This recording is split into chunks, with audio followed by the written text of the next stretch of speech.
What's good, boxing family? All right, so yesterday I told y'all I was doing some film study. I went back and I watched Canelo versus Bivol to see what Crawford may possibly do like Bivol to get an edge on Canelo. And let me tell you guys, I totally changed my stance on this fight. And I'm going to break it down in the video on why I did. But let me just say something, y'all. There's weight classes for a reason. What is going on? It is your boy Martin, aka the Boxing Purist. Welcome once again to the Truth and Absolute channel, where I speak the truth and nothing but the truth, so help me good God Almighty. Okay, y'all, if this is your first time stopping to the channel, make sure you hit that like button. Make sure you hit that share button. Subscribe to the channel. If this is TikTok, make sure you follow your boy. Let's get right into this one. So yesterday I put out a video letting you guys know I was rewatching Canelo Alvarez versus Dmitrys Bivol that happened a few years back. Well, I'm watching that fight because guess what, y'all? Terence Crawford has a fight coming up with Canelo Alvarez, and a lot of you guys may say it's not the same fight and give every excuse in the world. I'm willing to put money on the fact that you better believe, right? You better believe that Terence Crawford is going to be watching the Bivol fight to see what he could do like Bivol that's going to cause Canelo Alvarez problems.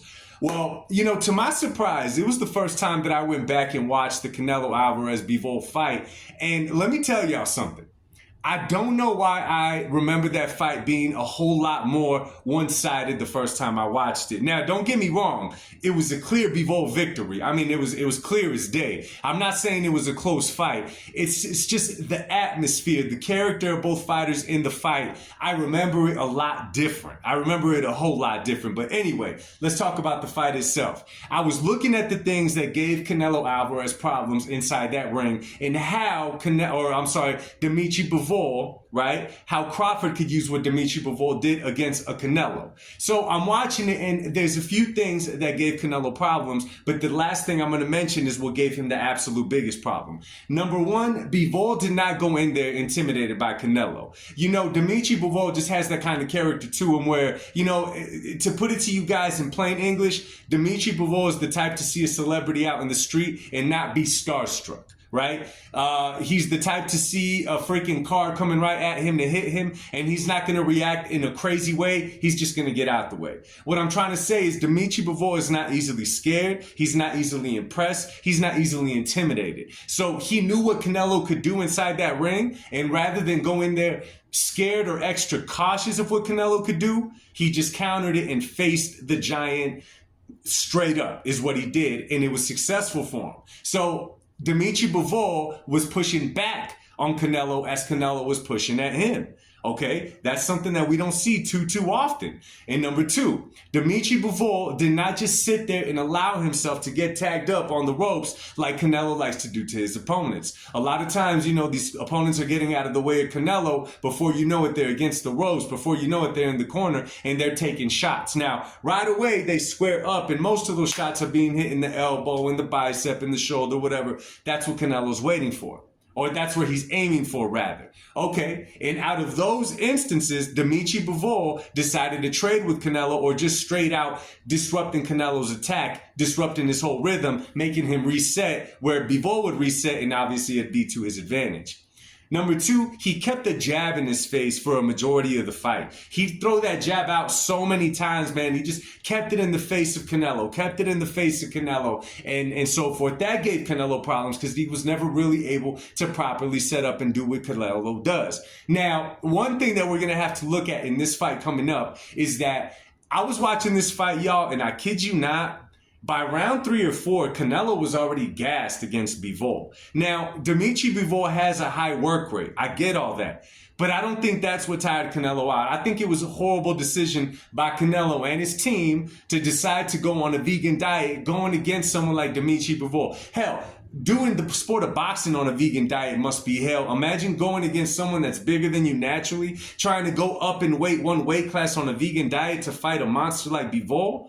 It's the wrong move. It's the wrong move. Okay, so I'm looking at these things and I'm thinking, okay, Terence Crawford is probably able to develop a jab and keep it in Canelo's face that way and throw it like Bivol does. You're like timing it perfectly, right? I'm like, okay, he could probably do that.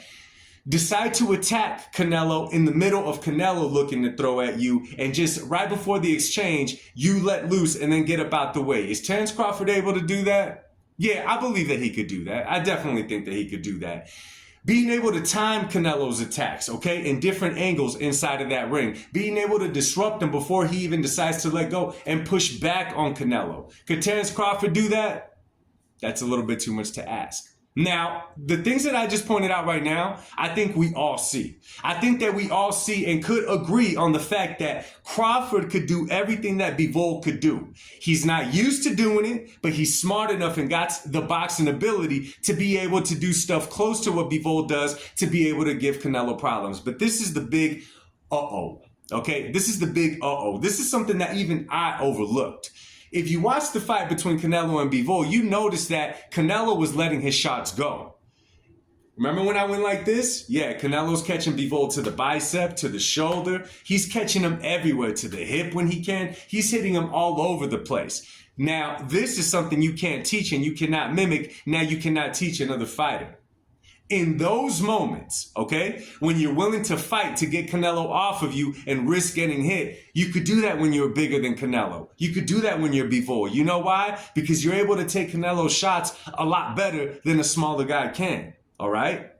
Being able to go on the ropes and take a few shots to give a few back. Could Crawford do that? Let me tell y'all something. If Crawford is against the ropes and he's getting hit over and over by Canelo, even if none of those are landing flush to the body or the head, how is he going to react to the power of a super middleweight when Terence Crawford is a welterweight? We saw that as big as puncher as Canelo is, at 175, his punches were not the most effective against a Dmitrys Bivol. Don't get me wrong, he hurt him. Yeah, he did the wrong diet, but Terence Crawford, I'd be mind blown if he's able to take the same shots that Bivol took. The little sneaky uppercut, the shots to the body, wherever you could get it. That is one thing that I don't think we're paying attention to enough. You see, I think the problem with this fight comes down to that a lot of people, there is a huge boxing audience right now. Canelo and Crawford were never in the same weight class. Now they're going to fight because Turkey wants it. They were never in the same weight class, so there was never a collision course. There was never nothing of the above. Terence Crawford sat at pound for pound #1 for a long time. Sometimes whether he was active or not, Canelo was always floating right there, right? But what I think this is about, because there's a huge amount of people in the boxing community, and I'm talking about fighters, analysts, all these guys that are favoring Crawford to win. But in my personal opinion, now this is just an opinion, I think that what they're trying to say is that Terence Crawford is just an all-around better fighter than Canelo without actually saying it. I think that they're looking at a fight and they're picturing two guys the same size going at it, where each of them brings to the table their best defenses, their best offenses, where they're strong, where they're weak, and thinking that Crawford wins. I think that when we do that, we're ignoring the fact that Terence Crawford is a lot smaller than a Dmitrys Bivol. A lot smaller than a Dmitrys Bivol. How is he going to handle those shots that he's getting hit with? Listen, y'all, too many times I speak like this and y'all think I'm throwing shade at another fighter. But you got to remember that this is boxing, and damn it, this is the Truth and Absolute channel where I'm going to speak the truth. And I'm going to tell y'all something right now. I changed my stance on this fight. I always picked Canelo to win, okay? I always picked it. But I'm really not able in my mind to find a scenario what Crawford could do inside that ring that's going to beat Canelo Alvarez. Now, of course, it's boxing. One shot could change everything. All these things could change everything. But it's going to take something out of Terence Crawford that you and I have never seen before to beat Canelo Alvarez. It's literally going to take something we had not seen. I don't see Crawford fighting like a William Skull. He's not going to fight like that. I don't see him fighting like a Floyd Mayweather because he just doesn't fight like that. I don't see him fighting like a Dmitrys Bivol because he does not have the size to do it. I don't know, you guys. If once upon a time I was a 55-45 favoring Canelo to win this fight, right now, I got to be at a 70-30. I give Canelo a 70% chance and 30% to Terence Crawford. Listen, you guys, you cannot teach size. You're not going to grow bigger mass-wise overnight or even in the period of a few months. It's just not going to happen. Rewatching that fight, I was seeing what Crawford could do, but all I got from watching the fight is that Dmitrys Bivol, although he's great in many areas, size was a big factor on why he beat Canelo, and size is something Crawford does not have. Listen, if you made it to the end of the video, please drop a comment. Let's talk about this one. Share this video. Let's get it out there. I think this is a good topic to speak about. Drop it in the comment section. Much love. God bless y'all, and peace.